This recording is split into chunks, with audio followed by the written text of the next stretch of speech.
Racing is not won on the fast straights. Everybody's got a fast car. So where do you pass them? You pass them in the turns and the corners. You know, you get them to make a mistake. Business is very much the same thing. You've got to know what your limitations are. And making decisions in business is pretty much the same thing. You've got to know where you're not going to go any further than.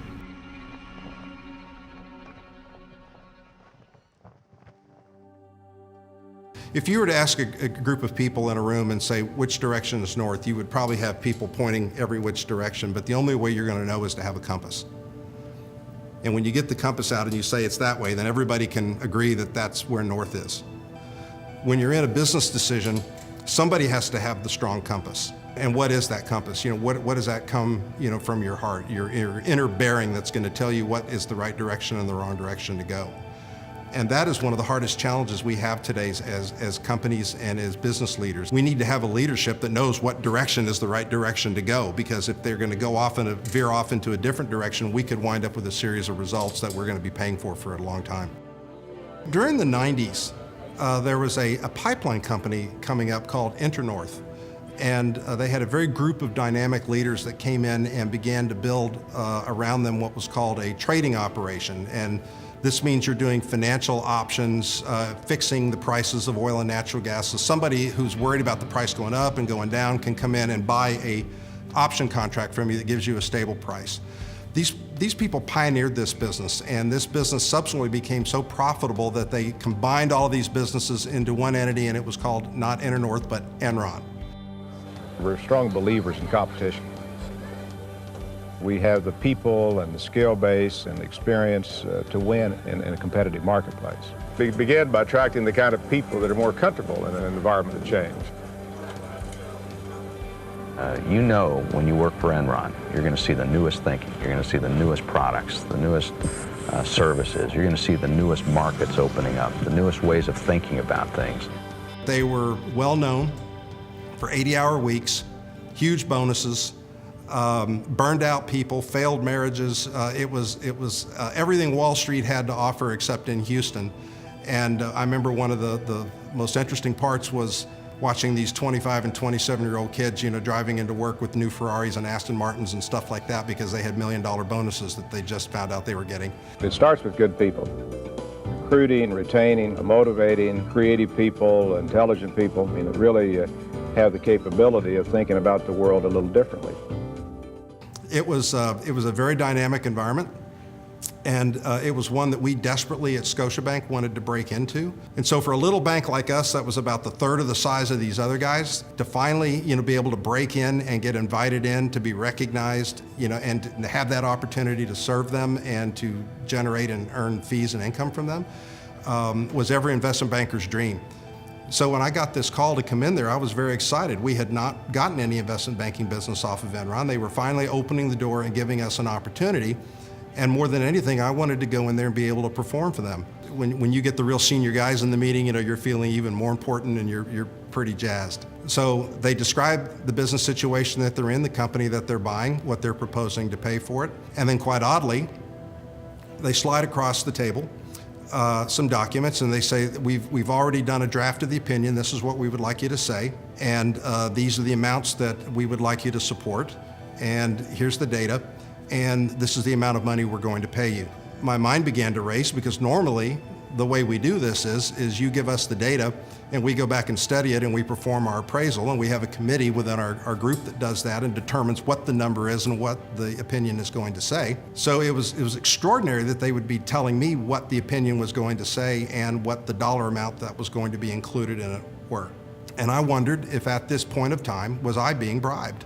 Enron is a company that deals with everyone with absolute integrity. We play by all of the rules. We stand by our word. We mean what we say what we mean. We want people to leave a transaction with Enron thinking that they've been dealt with in the highest possible way as far as integrity and truthfulness and really doing our business right. I took the stuff home and said, you know, I would go back and visit with my team and get together with them, and I called my immediate boss, who was the head of all investment banking, and He and I were quite close, and I described the situation to him, and I'll never forget his response. He said, yeah, they're clearly trying to bribe the firm. That's what it sounds like. You know, they're trying to influence us doing this in a way which doesn't sound like any way that the math will support it. And I called them back and I told them that, you know, we had inhibitions about this, that we thought that the values would be lower. And they followed up by, in essence, promising us that they would include us in another piece of business that would get us even more fees, things that they normally wouldn't give us. So the minute that I saw that they were willing to overpay us by several $1 million, I knew they were trying to influence the outcome of this opinion. I remember just being repulsed at the thought that they would just so brazenly think I could be bought. Because that was not personally my culture, and it was not our firm's culture. We were always known for being very cautious. Stakes that I had in making this decision is when I said to my boss, you know, what was happening, and I told him, I said, I don't want to do business with these people. I said, because if this is the way it's going to be, where they're going to be asking me to do things that are unethical, and I'm constantly being faced with having to make these type of choices, I said, well, first off, is they're just going to get rid of us. They won't ask us back anymore. And he said, well, look, he said, I agree with you that they're trying to influence the outcome of this. And he said, I agree with you that it's unethical. He said, the problem is that you have a budget to make this year, and you're just going to have to make it without the biggest fee-paying entity on the street as part of your mix. I had to achieve the impossible. I had to make my goal in my budget, you know, to justify my team's existence and my own bonus, and I had to do it without getting the biggest fee pot that was out there. So there was a team formed of 4 people. I was one of the people on the team. And what we were supposed to do was go off with a business consultant and dream what we wanted our business, our global energy business, to look like in the new millennia. February of 2001, we mapped out our plan, and we were finally given a calendar date in June that we were going to go make a presentation to the board and talk to them about this big plan we had to spend millions of dollars buying all these teams and platforms and building up our energy business over the next decade. And we wanted to do it rapidly because our competitors were doing the same thing. And one problem with that plan was if you're going to hire a lot of investment bankers and bond traders and equity traders, and you're not working with the biggest fee-paying entity on the street, it will be very difficult to attract them. In fact, difficult, they just won't come to work for you because they're expecting to get paid bonuses that are similar to what people working at other firms are that are all servicing Enron. So when we made this presentation to the board, I was questioned about this, and I made a point of saying that I've had some interaction with these guys. I'm not supporting anything in our business plan that has anything to do with Enron.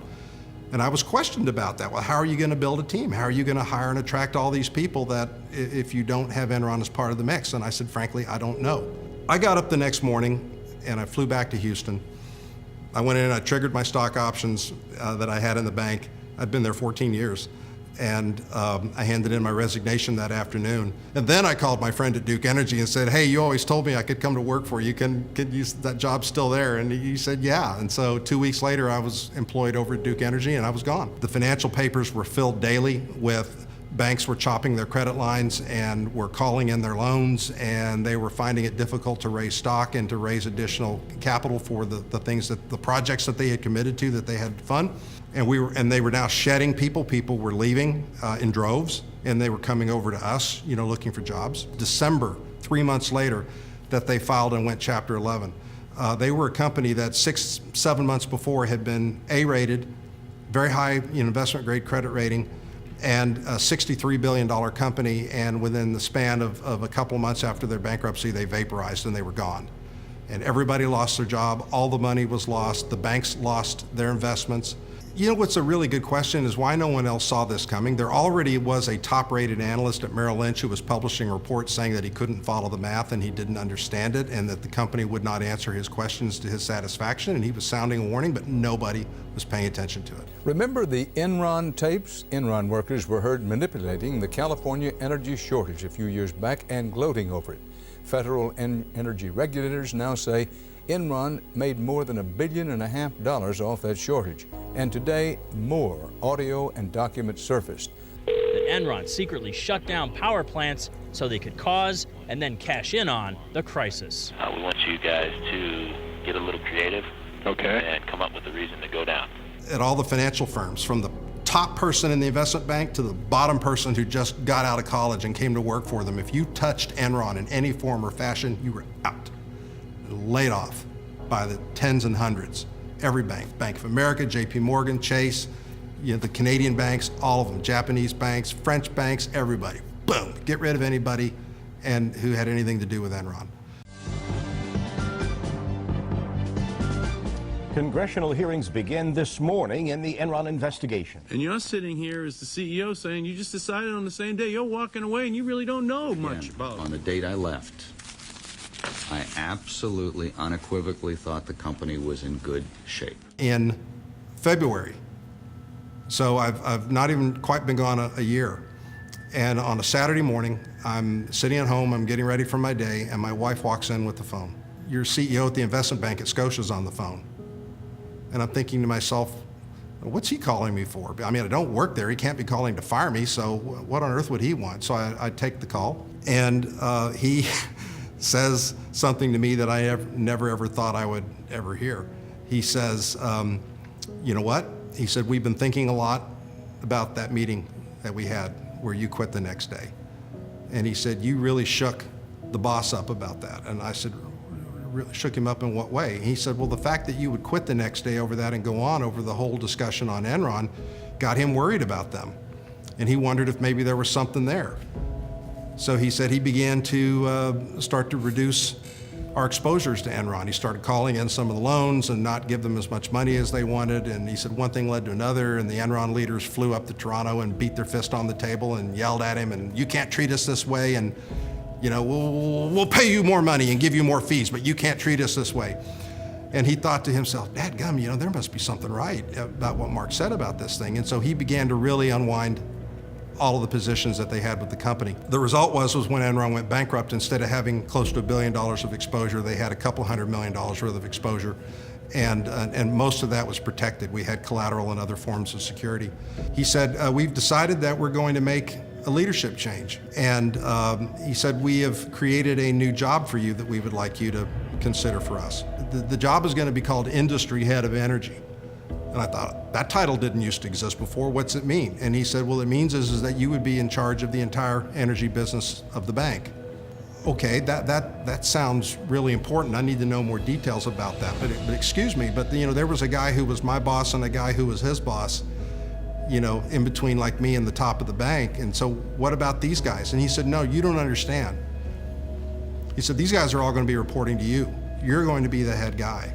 And we're ready to talk with you and negotiate about all the things that you'll need to be able to get that done. And I hung that phone up and I was just in shock. This is about like going from being a lieutenant to a one-star general in one phone call. What I did then was on Monday, I went to go see my boss at Duke Energy. I said, this is opportunities being handed to me. What do you think about this? What do you think should I stay here? Should I do this? He said, I think in every man's life, you're presented with an opportunity to do something that is really going to change your life and the life of many other people. The question is are you going to have the courage to take it? We agreed on my resignation, and I took the job at Scotia, negotiated that out April 27th of 2002. I was back at the bank now in this new title as Industry Head of Energy.